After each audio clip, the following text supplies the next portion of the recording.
Hello, Whovians, and welcome to my review of Doctor Who, Terror of the Zygons, starring Tom Baker as the fourth Doctor. Okay, Terror of the Zygons, wow, a very popular Doctor Who story, and it marks the first story of Tom Baker's second season as the Doctor.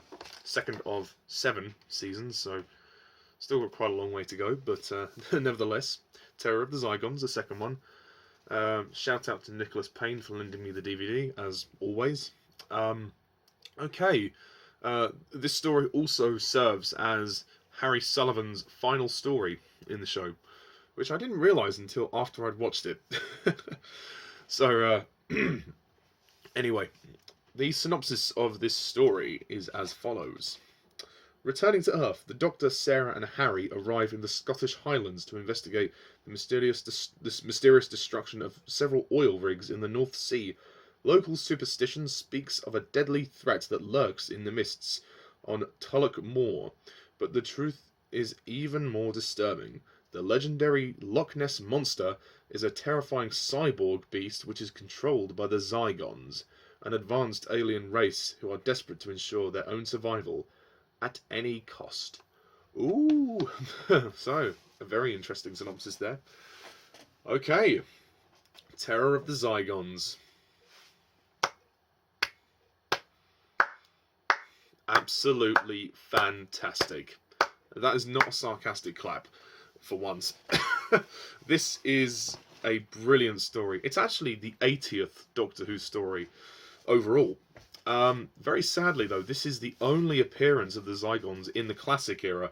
They will not return to the show until the 50th anniversary special, The Day of the Doctor, which is very sad because, in my opinion, the Zygons are some of the best villains of the entire show. They are absolutely brilliant. This story is nearly flawless. I say nearly flawless. The only thing I would criticise about this story is some of the effects of the Loch Ness Monster. It is very obvious, and it is very dated. I understand the budget is limited on this back in these days, but like when the Doctor is rolling in the grass and running away from the monster, it is kind of obvious that that's what it is. So I will say that that bit kind of takes me out of it slightly, but other than that, this is a nearly perfect Doctor Who story. It's a very intense Doctor Who story as well. But first of which, I have to get this out of the way. The best thing about this story is the design. The design of this story is fucking incredible. I mean, the Zygons look absolutely terrific. The prosthetic makeup, the suits, they're like these sort of I don't know what to describe. They're kind of like these sort of almost tongue-shaped sort of like heads with suckers on the side. So they kind of look like these sort of amphibian sort of looking creatures. They look very disturbingly weird, and they've got like human faces, and the design of their ship, their layer is really good. It's almost like worthy of being on film. That's how good it is. So yeah, a limited budget, I mean, doesn't always mean bad things, you know. they used their budget wisely with this story. The creatures look great, and the voices, they speak very low. They speak like this. We are the Zygons. I mean, not as low as the Ice Warriors, where they hiss. The Ice Warriors. Like these villains are threatening as well. Particularly the villain, the leader. What's his name? Let me get the list up. Sorry, I have to rely on this for my reviews. Broton, who actually also the actor John Woodnutt also plays the Duke, who's one of the characters. It's funny, the Zygons capture people and they control them, and they're like shape-shifting villains. They can transform into other people when they've captured them with help of this machine in their ship, which is really cool. They take control of Harry at one point as well. This story is a very brisk story. It moves constantly. The pacing is superb. In part 1, there's a very intense moment when Harry gets shot. Harry is really put through the ringer in his final story. He's given a lot to do. He's actually sort of captured for quite a few moments, and then we see Ian Marter kind of pretending to be the clone of Harry, who goes after Sarah Jane, which is quite intense. Like, there's a scene in the barn where he's got like this pitchfork and he's trying to stab her, and she doesn't quite know what's going on. She thinks, like, what's happened to Harry? It's all very intense, and I like the fact that it's set in Scotland as well, which is nice.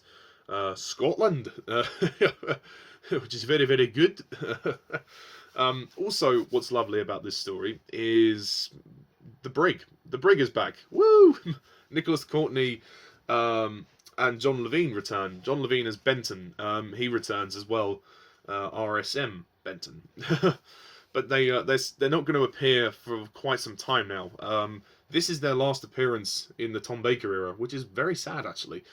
They will return for Peter Davison in the 80s, so we've got quite a long while before we see them again. But we did see a lot of them in the John Pertwee era. That was their most prominent stuff. So, you know, it's I mean, but they are nice additions to this story, and it's interesting how the brig is wearing a kilt, and Sarah Jane and the Doctor are mocking him for that. The acting is great across the board. Tom Baker is you know, I mean, he's got it, hasn't he? What can I say about Tom Baker that hasn't already been said? This guy nails the part, and he's definitely come into his own. I think he's funny in this one. I think he's really good. There's a moment when I think he's being electrocuted or something on the ship, and he's got a lot of intense expressions on his face. He's the Doctor, I think, with the most expressions. Well, I think Tom Baker and David Tennant are the Doctors that kind of give the most emotional expressions, like, oh, like Tom Baker does that big smile that he does. You can see it on the DVD, like here. Yeah, that's what he does a lot, and it's quite funny. He really is quite entertaining. I think the one thing I will say is, like, the sort of the climax in London. I don't see why they had to go to London in the end. They could have just stayed in Scotland, but I mean, well, it doesn't bother me too much. But it just seemed a bit random that they just suddenly jumped into London for the finale, and then they went back to Scotland. It was like, oh, okay, well, why didn't you just stay where you were? There's no point. But as I said, this story looks terrific. The pacing is great. It's 4 parts. It's brisk as it is. It doesn't need to be any longer. The direction of this story is fabulous. The person that directed this story, who is it? The director is Douglas Camfield, and he does a very good job with this story. It basically is what you want Doctor Who to be. And yeah, it's probably one of my favourite, or if not my favourite, if not one of my favourite Tom Baker stories so far. The script is written by Robert Banks Stewart, and it's a terrific script. It really is. Elizabeth Sladen as Sarah Jane, she is also very good in this story. Each character gets a lot to do as well. Like, the way they've written the script, or sorry, the way Robert Banks Stewart's written the script, is that he's actually balanced it out. He's given characters enough to do. So Harry has his moments, Sarah has her moments, Brigadier has his moments, the Doctor obviously has a lot of moments as well.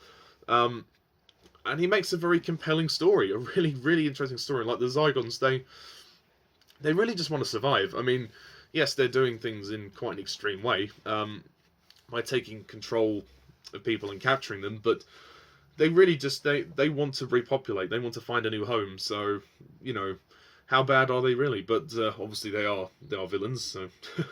There's some other side characters.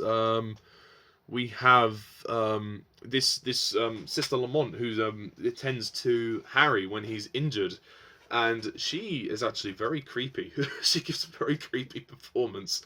The actress Lilias Walker is very creepy in her little role. Angus, played by Angus Lenny, Huckle, Tony Sebald Monroe, played by Hugh Martin. They're all good. They're all good characters. They have their moments to shine.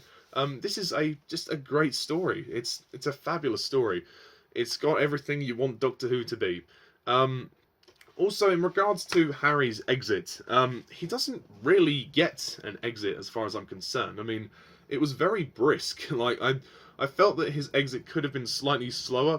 I felt like he could have actually said, like, goodbye to the Doctor and Sarah. He's like, oh no, I'll stay here and work in the city. It's like, oh, okay, but what, like, surely you want to say goodbye to the Doctor and Sarah. I mean, like there's no kind of emotional goodbye or anything. Like the Doctor's just like, are you going to come with me or not? And Sarah's like, oh, all right then. And they just kind of ignore Harry. So I felt like his final scene could have been done a lot more sensitively. I mean, it is his last story.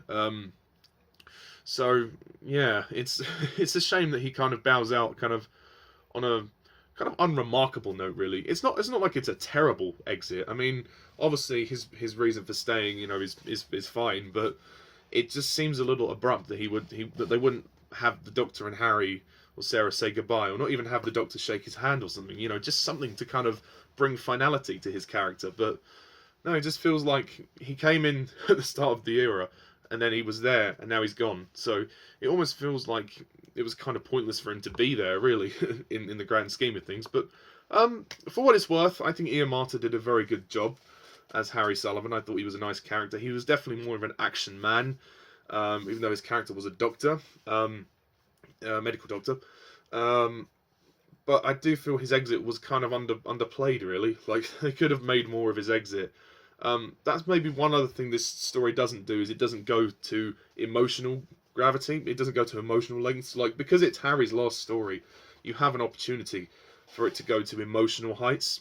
And I don't think the story ever goes to the emotional peak that it really could. But that's not really anything major to complain about, because everything else is just perfect. Apart from the Loch Ness Monster effect, we'll let that slide.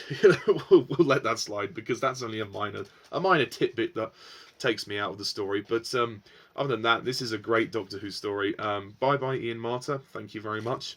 It was sad to hear that he passed away in the 80s due to diabetes. So he was very young, which is sad, really. Very, very sad to hear that. And obviously Tom Baker would carry on until the 80s. So sadly, he wasn't going to live for much longer after this. But damn. But anyway, of course, the adventure continues in the next story, which is Planet of Evil. But before that, I'm going to rate The Terror of the Zygons a 10 out of 10.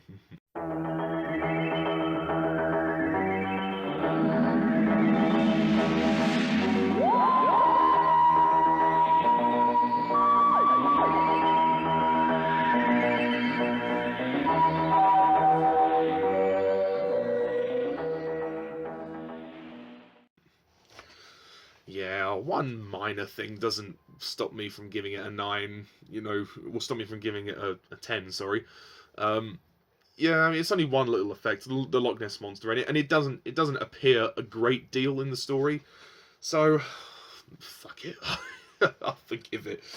I also want to give a shout out to Jack McCulloch, because this story is actually his second favourite story of all time, of the entire show, which is great. That's great, Jack, that you think that, but I personally wouldn't go that far at this stage. I mean, I haven't seen all of Classic Who yet, so I can't say whether that is or not for me. But for me, this is definitely probably one of my favourite. Well, I don't know. It's a toss-up between this or Genesis of the Daleks as to which one is my favourite Tom Baker story so far. But this is definitely a contender. This is definitely a contender. And yeah, thanks again to Nick Payne for lending me the DVD. Next time on Doctor Who Review, Planet of Evil, woo! Where we have just the Doctor and Sarah. Harry's gone, so we won't be seeing Harry anymore. But yeah, the next story, Planet of Evil, another 4-part story. So yeah, stay tuned for that one. And thank you very much for watching. And as always, I'm Mr. Tarnus 11. See ya.